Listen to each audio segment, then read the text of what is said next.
And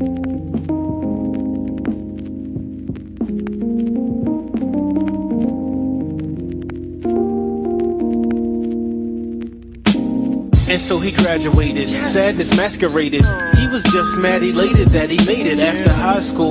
He relaxed from the work, got a full-time job, but stayed active in church. He would never admit it, but he's the bomb. The type of guy a girl would bring home to meet her mom. He's entirely sincere about acquiring a career in music. Plus he was admired by his peers, singing on youth choirs with no fire inside and no desire to reflect the Messiah.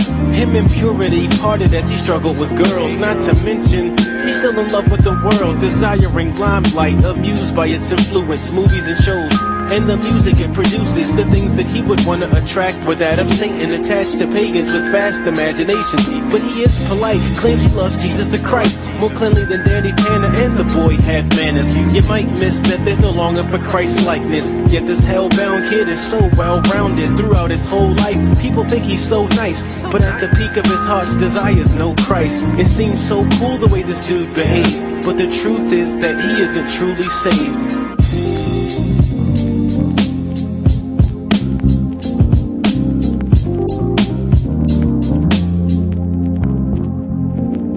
Here's another guy, but he doesn't profess he's the best. Not trying to be fresh, he doesn't dress to impress, but tries to kill his flesh on a daily basis by honoring the Lord with his faith and patience. He calls himself a Christian, but it doesn't seem absurd, cause he actually reads his word. It's really not a whole lot else to this guy. He's not a lamp mode artist, but he is shy, aspiring to truly reflect Christ in his conduct. But please bear with him, he's not the finished product. Anything good about him, he gives God the credit. He takes no glory and some people don't get it. His old friends would then claim that him and his new friends were insane, cause there had been a genuine change, living a life committed to exalting the light, spirit worn with the flesh like an ultimate fight.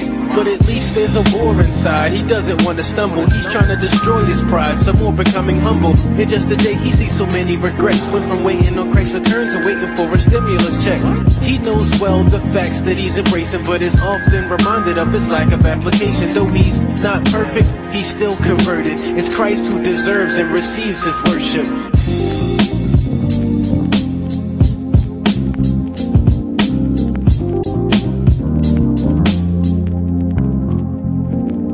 As we close the stories and close the main curtain, I hope you see that both guys are the same person. The first guy was me as a lifeless pagan. The second was me after Christ's invasion.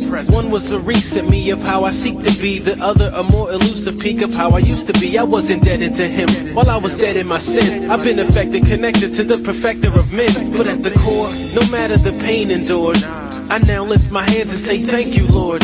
I called myself a Christian while I was out in the streets, oblivious to the fact that I was deceased. How could it be? When I think about the pain that Christ took for me, man, God is so good to me. He could have let me be taken over by sin, but he used it all just to bring me closer to him.